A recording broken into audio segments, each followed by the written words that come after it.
Buenas noches, mi nombre es Claudia Zenaide Esteva Paza y en esta oportunidad expondré acerca de la filosofía del derecho peruano. Pertenezco a la sección 26-28-4.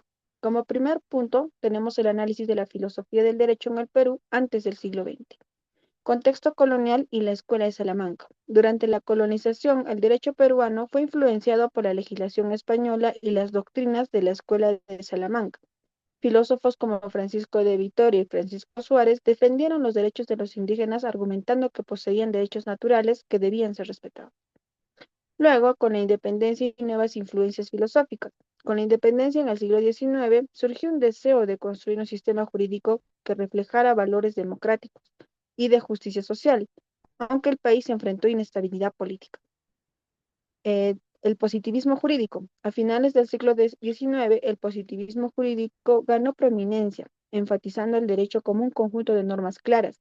Juristas como Manuel Odría y José María de la Torre promovieron la codificación del derecho como esencial para el desarrollo del país. Y por último, críticas y propuestas de reformas. Surgieron críticas sobre la falta de justicia social y desigualdad en la aplicación del derecho. Filósofos como Mariano Melgar y José Carlos Mariátegui abogaron por reformas que integraran principios de justicia social y derechos humanos. El siguiente punto es el análisis de la filosofía del derecho en el Perú durante el siglo XX. El siglo XX en sí estuvo marcado por eventos significativos como la guerra con Chile, crisis económicas y el auge del indigenismo y la lucha por los derechos civiles. Primero, el positivismo fue la corriente predominante enfocándose en la aplicación de la ley tal como está escrita, sin considerar su dimensión ética. Segundo, figuras como Jorge Basadre, Fernando de Trasegnías, Granda y Carlos Fernando Cesarego jugaron un papel importante en la crítica al positivismo y en la defensa de un derecho a valores éticos y derechos humanos. Tercero, la Constitución del 79 representó un avance significativo al incorporar principios de derechos humanos, la justicia social, reflejando las demandas de diversos sectores de la sociedad. Tercer punto, tenemos el análisis de la filosofía del derecho en el Perú después del siglo XX. El inicio del siglo XXI estuvo marcado por la transición hacia la democracia tras un periodo de violencia política y terrorismo. Se observó un giro hacia enfoques más críticos y multidimensionados en la filosofía del derecho, cuestionando el positivismo jurídico tradicional. Corrientes como el realismo jurídico, el derecho crítico y el feminismo jurídico comenzaron a ganar relevancia. La defensa de los derechos humanos se consolidó como un pilar fundamental en la filosofía del derecho peruano. La Constitución del 93 incorporó principios de derechos humanos y estableció mecanismos para su protección. La diversidad cultural del Perú llevó a un reconocimiento creciente de la necesidad de un pluralismo jurídico que respete y valore distintas cosmovisiones y sistemas normativos de los pueblos indígenas. El país sigue enfrentando desafíos significativos como la corrupción, la desigualdad y la violencia. Ello pone en debate la efectividad del sistema jurídico y las necesidades de reformas profundas para garantizar la justicia y la equidad. Luego tenemos el análisis de la teoría jurídica de Miro Quesada. La teoría jurídica de Miro Quesada se destaca por su enfoque contextual y ético del derecho, proponiendo una visión que integra la realidad social, política y cultural en la comprensión del fenómeno jurídico. De manera aislada, debe ser contextualizado dentro de la realidad de la comunidad en la que se manifiesta. Esto implica que el derecho refleja las relaciones de poder, los valores y las aspiraciones de la sociedad. Primer punto, tenemos el derecho como instrumento de justicia. En este punto, Miro Quesada sostiene que la justicia es el valor supremo que debe guiar tanto la creación como la aplicación de las normas jurídicas, lo que implica que el derecho debe ser justo en su formulación y en su aplicación. Segundo, relación entre derecho y moral. Miro Quesada enfatiza que el derecho debe ser fundamentado en principios éticos que reflejen los valores de la sociedad. Critica el positivismo jurídico por separar el derecho de la moral, lo que puede llevar a la legitimación de normas en justicia. Función social del derecho. La teoría de Quesada también destaca la función social del derecho, sugiriendo que éste debe contribuir al bienestar de la sociedad y a la protección de los derechos fundamentales de la persona. Crítica a la realidad jurídica peruana.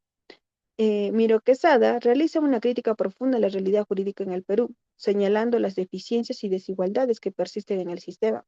Propone reformas que busquen mejorar la efectividad del derecho en la promoción de la justicia y la inclusión social. Y por último, propuestas de reforma.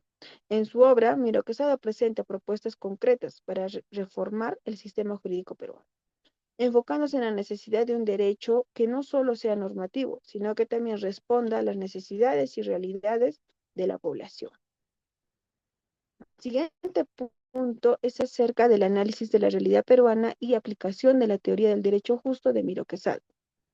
El contexto actual de la realidad peruana es que tenemos desigualdad social, ya que persisten niveles altos de desigualdad que limitan el acceso a oportunidades y recursos para diversos grupos socioeconómicos. Corrupción. El sistema político y judicial ha socavado la confianza de la ciudadanía en las instituciones, afectando la aplicación de la justicia. Violencia y criminalidad continúan siendo desafíos significativos con respuestas judiciales a menudo inadecuadas. La teoría del derecho justo de Miro Quesada encontramos la interdependencia entre derecho y moral.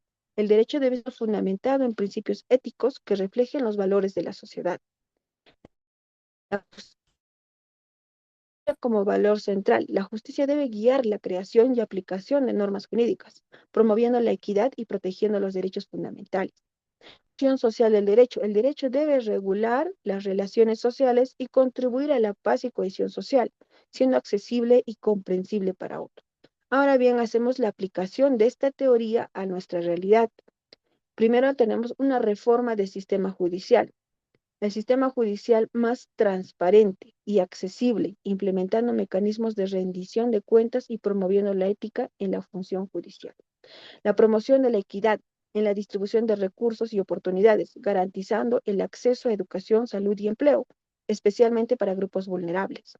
Fortalecimiento de los derechos humanos, con un compromiso firme en la defensa de los derechos de las mujeres y comunidades indígenas.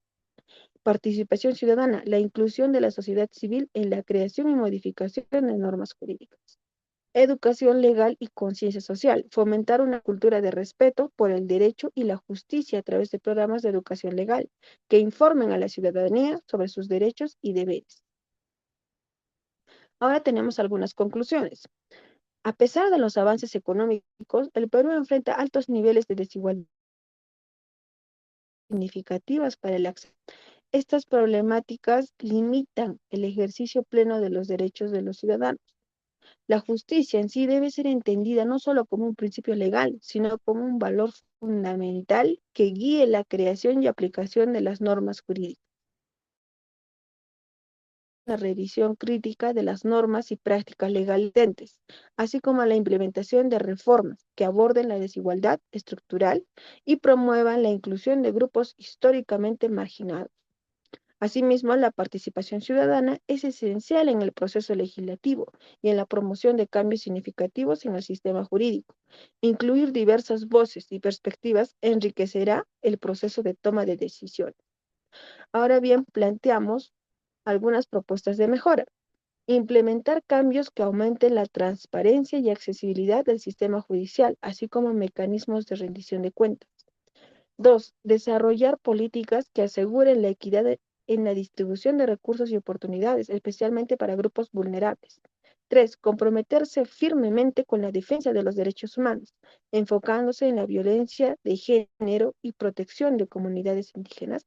Y por último, establecer mecanismos que faciliten la inclusión de la sociedad civil en la creación y modificación de normas jurídicas.